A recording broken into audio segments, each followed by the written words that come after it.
You're listening to Wealth at Work, a show designed to help advisors think, make decisions, and cast a vision to create a business for the future. Hosted by financial planner, author, speaker, and CEO of Advisor2X, Ross Marino. Today, I'm joined by Tom Brinker, Director of the American College Center for Special Needs. Hello, Tom. Ross, how are you doing today? And thank you for inviting me on. So glad to have you on. We have a lot of common history and common interest when it relates to special needs. Can't wait to talk about that because I know we're not alone. But before we dive into what we can do as advisors to help out clients and understand the world of special needs planning, I'd like you to introduce yourself as far as giving a brief history and then let us know what you're doing right now. Ross, thank you. Long history. I began my career like so many others in accounting. I'd worked at Coopers and Lybrand, audit staff, tax department, had left the firm to form my own firm with several colleagues from Coopers and Lybrand. Worked there for many, many years. The firm has about 40 people today. Left the firm to really pursue more academic interest because I had a life-changing event. Our oldest son was born, had a lot of significant developmental delays, and was diagnosed with autism and co-occurring disorders. So that was a game changer. And I felt that if I could pursue more of an academic interest, I would have more freedom to be with him and my other child as they were growing up. So I started writing more and more in the academic area regarding how do we as families care for those with special needs. And I'm currently a full professor of accounting at Arcadia University.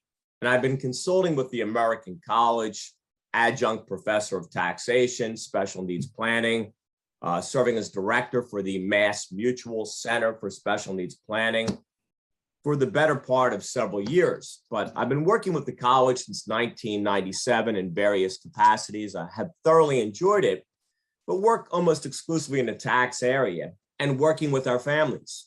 I currently have a practice, having left the firm, of about 100 families, Ross, that I work with nationwide who have children, adults with disabilities.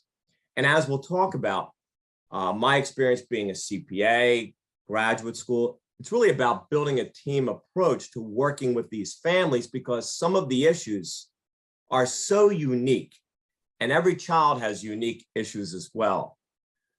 So by virtue of having a child with special needs who's now 27, cognitively about 3 or 4 years of age, will forever be a toddler, I've personally had to tap into many of these resources. And like so many other parents and families like yourself, it's really baptism by fire.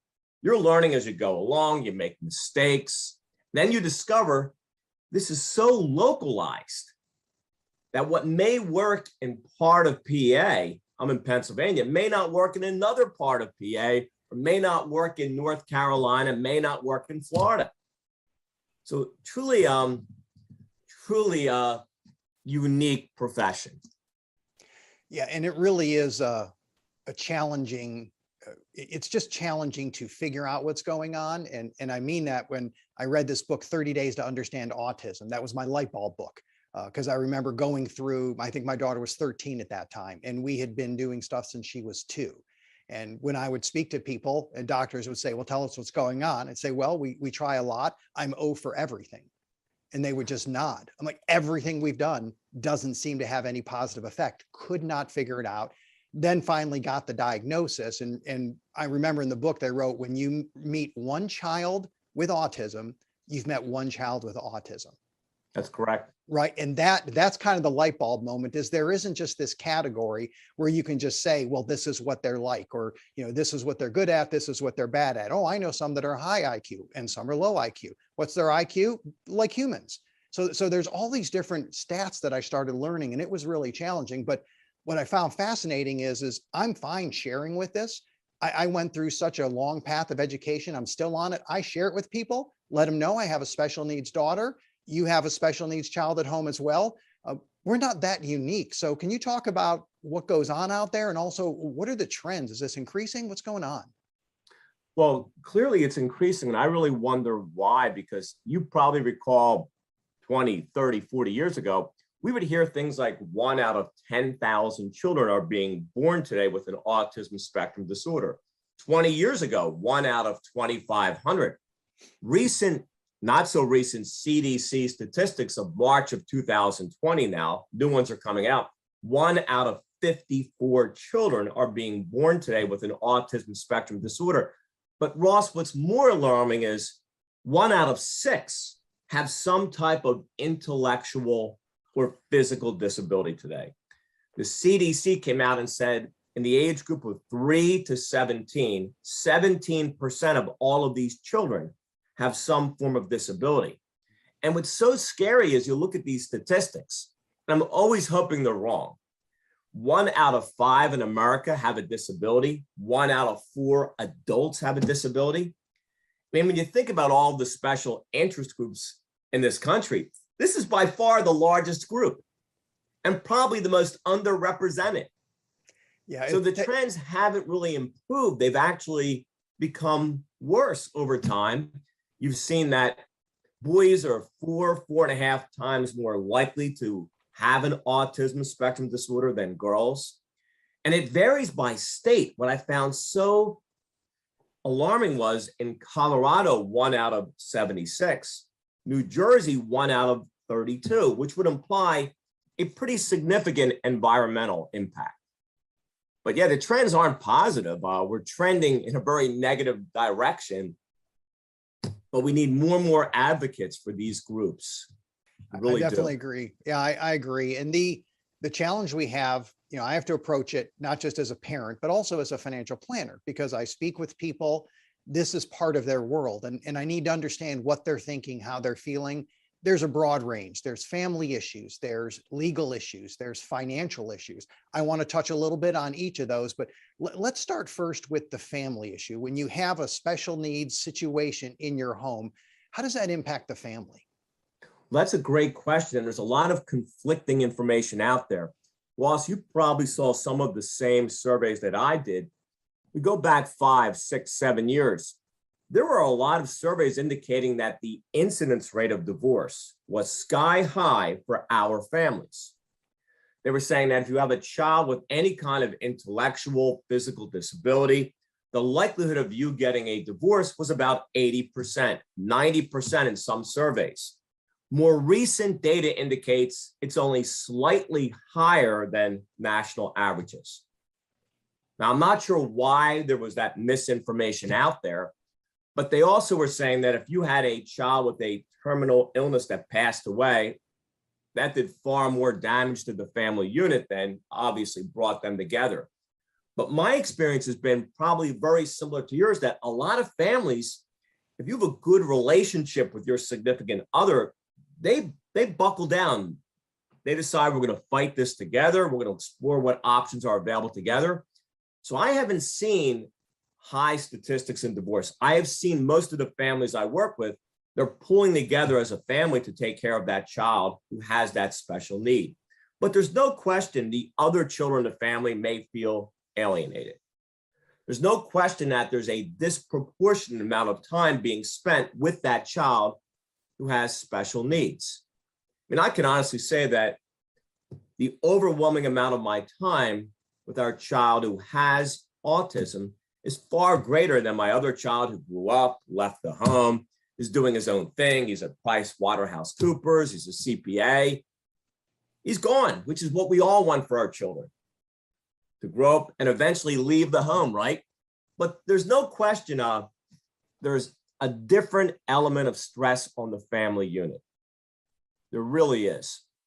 And some families are far better at coping with that. Others, they can't. But interestingly, you saw these statistics too, and I'm working with the National Society of Divorce Planners, and I talked with them saying, yeah, that's not really correct. More recent data indicates there is a higher incidence rate of divorce, but it's not the astronomical percentages we saw. And you probably saw those surveys too. Oh, yeah. 80, 90%. No, they've said that's not true anymore. But it definitely creates a different game plan for you. I'm sure you had different goals, dreams with your own daughter. And I felt with my son, I would take him to baseball games. We'd play catch. Well, that's not the game plan. It didn't work out that way. I'm not saying it's a disappointment. It's just different. But in working with families, the families do struggle because you and I both know that care is very, very expensive, especially the care that you feel may be optimal for your child. And we as parents want to do anything and everything we can. Our child, when we heard about some incredible breakthroughs neurologically outside of the country, we flew down to Mexico to seek treatment. It didn't help. But as one doctor said to us, well, the parents get better because they know they're trying every single option they can. And our primary care physician at one time was in Louisiana. She'd had incredible success, but it didn't help with us, but we tried. So we as parents want to do everything we can, but you're right, it's expensive. And this is just one piece of the puzzle.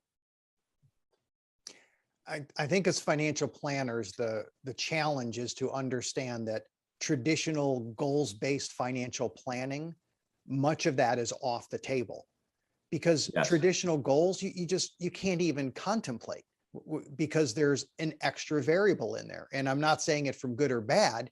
It's just an additional variable. So you can use your financial planning software, but there's going to be uncertainties that you can't quantify how much energy it's going to take, how much time it's going to take, sometimes how much money it's going to take.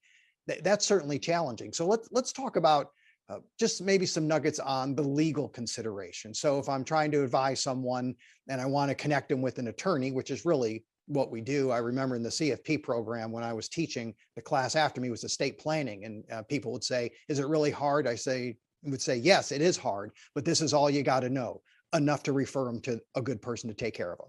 So you don't have to be an expert because it's intense stuff, but you got to refer them. Well, there's going to be legal considerations with special needs children. What's some of the things I might be able to bring up in a conversation to help refer someone? And Ross, here's where the dynamic is very, very different. You need that trusted team of advisors. We're going to need an estate planning attorney or a boutique law firm that specializes in advocating on behalf of children, adults with special needs. You can't use that general practitioner. And like so many others, I had a general practitioner, very good friend, felt that a simple standardized document would do the trick for a special needs trust. Didn't quite do the trick. So we're using a boutique law firm. And again, a lot of us, we want to use our friends, our colleagues, but if it's not their expertise, you really need that attorney that focuses exclusively on special needs planning, can draft the special needs trust, which will insulate that child's potential assets from our government's grasp so they can qualify for supplemental security income. They can qualify for medical assistance. So the SNT becomes a valuable tool. And if it's being funded by we as parents, others that are not the beneficiary, not the child, it would be a third-party supplemental special needs trust, providing for those extra quality of life items. If, God forbid, there's a personal injury, you may need a first-party special needs trust. But the bottom line, you need to have the right legal team. But this is only one of many issues. You're going to need that right legal team if you need someone to advocate on your behalf as you go through the educational process, the individualized educational planning process, the IEPs. You're going to need that attorney for guardianship issues, perhaps in helping you with that letter of intent, that daily blueprint. That's why for a general practitioner, this is not going to be in their bailiwick.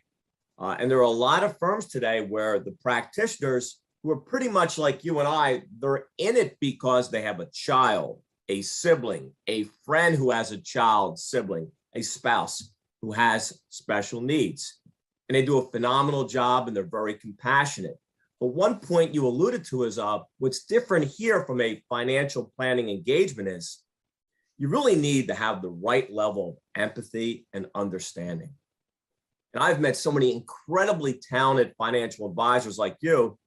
If their whole client base is more or less a typical family situation, they may not be able to bring that right level of empathy to the table and understanding that little Johnny is not going to be going to college. So that 529 plan may not be the proper vehicle for him. But you're right, there are so many talented financial advisors out there that are now incorporating this into their practice. But the whole, governmental component is different. And you mentioned how it's different from state to state, and I've certainly learned that. And not only is it It's going different to be, from county to county. Oh, well, there you go. Yeah. Can you give us an example? I can, because we've had issues, and I wanted to retain an incredibly talented law firm from the DC area. And they say, well, we can't help you. You're in a different county. And when we went to apply even for a guardianship, the law firm we use in Montgomery County said, you may need to hire counsel in Delaware County where you live. And I'm thinking, well, one's a stone throw away from the other. So the attorney we ended up working with, and I worked with their firm, he knew all the judges, and the process for guardianship took us all 5 minutes, a 5-minute appearance in court. But the law firm I actually preferred working with said, yeah, we don't really work in that county, which is amazing. You would think they could cross that county, but it is very localized, different personalities, different judges. But it's like school districts, Ross. We've seen that where parents will look for that school district that has an enlightened special ed director. And some school districts are phenomenal in working with our children. And some, you don't want your children going there. You're going to have your child go to a private school or a special school. So when we're going through your typical planning process, we may list out these goals, and they're going to be different for people who have special needs planning. Some of the questions I may ask, if I'm ignorant, would be horribly insensitive, because it's something that may be a dream of the people I'm talking to, but there's no way possible that it's going to happen, because that's just not their world. And not only could they not do it just logistically because of their family situation, the amount of money it's going to take is unknown at that point. Talk about some of the financial considerations planning for special needs, and what do advisors do about that? Well, this is a hardship for a lot of families. You may have witnessed this. I remember early on going to a local high school gathering where they had special needs attorneys talk to the group, and they were families with children, relatively young children. And it's overwhelming for these families. And then when they started quoting their fees, people were crying. Because what happens if you can't afford several $1,000s for the drafting of those special needs trusts? What if you can't afford guardianship or advocacy? So for a lot of families, they do nothing, Ross. There's no question about it. There are families that do nothing. And the beauty is, if you have a financial advisor that's somewhat conversant in different areas, he or she can be an incredible talent to help these people and at least guide them in the right direction. But I've met many a family that have chosen to do nothing, and their logic is they're hoping for divine intervention. And I tell people the greatest miracle can be acceptance. Accept this. Now we have to move on. I'm all for that, but acceptance. But yes, I've met many a family that do not want to hire an attorney. They know what they have to do. They've heard about it. But if you've seen the statistics, and they're getting better, but still only about 2/3 of all families out there today even have a special needs trust. And I think that's on the high side. I think so too. I think 10 years ago, I saw one stat that indicated almost 90% do not have a special needs trust. And that may be more accurate, because we're dealing with a profession where there are no socioeconomic boundaries, and education is critical. If you're not aware, you don't know. You don't know what you don't know. And you and I both have learned that we trip over a lot of this because we're learning because our children have unique issues. But I wish I had an answer for that one. There are so many families that they can't afford the services of many of these advisors, and often the financial planners, depending on how they're compensated, maybe they're compensated based on the products they can put within the trust, maybe life insurance products. But it's amazing how many families are struggling because every discretionary dollar they would have, they're putting it into their child for medical treatment. We're after school programs, some type of therapeutic assistance. And some counties pay for it. Others make your life miserable. You've seen all this. Yeah, it really is. It can be frustrating. It's certainly challenging. Your typical financial planner, myself included, people generally meet us before retirement or around retirement, a few years into retirement. When you have a special needs dynamic, it's a different planning world. And it's a challenge because, again, the typical spreadsheet, typical math doesn't work when there's unknowns out there. And life has enough uncertainties to begin with. You're going to have a lot more when it comes to special needs, and trying to help people through that. It's certainly a challenge. Getting a referral to an attorney, helping motivate people on why they need to connect with that. I think that's important. It's what I need to understand more deeply. I certainly have my own experience, but I have to be able to communicate this because people are going into retirement. They still have to retire. They still want to have some type of life that's fulfilling. Got to figure out how to handle all that. The American College has a great designation. Can you talk about what the designation is and what it means? I can. to And here's the advisors? irony. One of our financial advisors for our family is a chartered special needs consultant. A gentleman I had met 10, 15 years ago at a conference. So I won him on our team. And there are a whole host of reasons, Ross. We need younger financial planners. My fear is that in hiring someone maybe 65 or 70 as a financial advisor, well, I'm going to pass away. Who's going to take care and advise my son and care for my son? So our financial planner is relatively young, late 30s. Great guy, student of mine. He's a chartered special needs consultant. Now that's a 3-course designation that the American College offers. The first course is about disability planning and lifetime planning. So it's from the special education perspective. It's being taught by a special ed professor who has a child herself who has severe disabilities. And that course turns off a lot of financial advisors, but I believe they should be aware of the nuances of different types of disability. Lifetime planning. This is not a one and done type of plan. The beauty of the planning involved here is we know it's going to change almost daily. It can't be something that just is set on the back burner and you visit it 5 or 10 years later. So that's the introductory course. Now with the second course, what's intriguing here is we start looking at the financial, legal, and tax implications in working with our families. We talk about the different types of special needs trust. We talk about the ABLE account, achieving a better life experience account. We talk about guardianship, broad-based estate planning, the letter of intent. And normally our financial advisors like this course a lot better. Now they don't like the income tax area, which is my background. And I've told them that income taxes are important, but I would not consider them primary because a lot of the things we do in setting up these trusts, we're not doing it for income tax reasons. And do not allow some income tax savings to jeopardize the availability of medical assistance, Medicaid, because you're saving dollars, but forfeiting tens of thousands of dollars. Right. So we have that as our second course. And the individual spearheading that is an attorney specializing for those with special needs.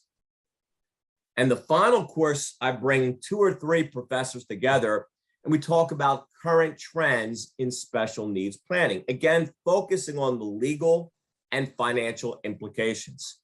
What's happening now with the American Rescue Plan Act? How do these credits that are expanded help our families? What may happen with Build Back Better? It's intriguing, a lot of what's going on. It's a very, very unstable environment right now in terms of planning. It's got to be hard for anyone, estate planners, income tax planners, financial advisors, because things could be in a state of flux for the next couple of months, to say the least. But it's a very nice program. Now, it's not the be all end all.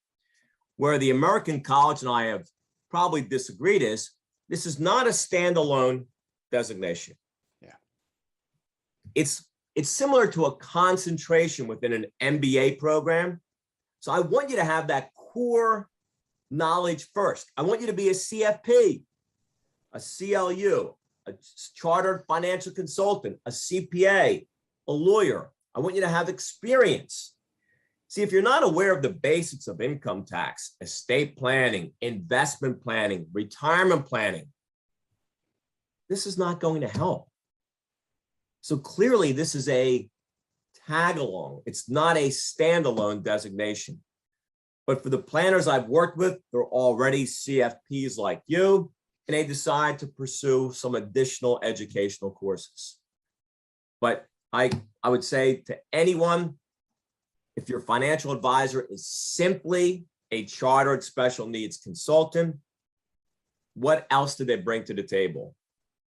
And I'm working with people that have master's degrees in social work. That's a great combination. People that have worked with those with depression, community health-based professionals, great background. But a lot of CFPs, CHFCs, CPAs are now in the program.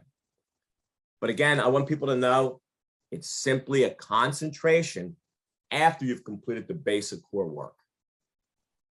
And it's only the tip of the iceberg too. Yeah, it is. Well, thanks for sharing all that. I think it's a great designation. I'm a big believer in post-CFP designations because I'm a big fan of the CFP, taught in the program, love it. I just think professional designations have a lot of value. This one adds on top of that core knowledge, really puts you in a position, I think, to help people. Where can people go to get more information on the program? Well, the American College, you can go to their website. You can simply actually Google the American College of Financial Services Chartered Special Needs Consultant Program. And this may scare you off, but you'll see my face there. And I have about a 2 or 3 minute testimonial about what the planning process means. But I've advocated, you'll see it even on the website, Ross, that, hey, if you're really looking for in-depth knowledge of, let's say, special needs trust, attorneys have some of their own programs, like at Stetson University. They can take graduate level courses in drafting here. But this is a great program. And I really believe that the financial advisors, your quarterback, they're not the only person on your team. You're going to need perhaps a trustee, a trust company, a CPA, an attorney. You may need a general attorney.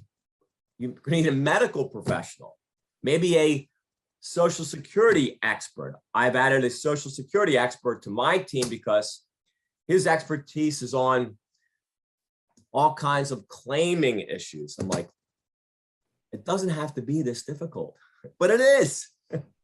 Yeah, thanks so much. And shout out to Stetson University, which is where I went. Fantastic law school. See, I didn't know that. Well, and I did not go to the law school, so I'm sure you could have guessed that.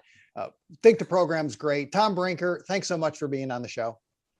Ross, thank you again. I really appreciate it. Thank you for listening to Wealth at Work.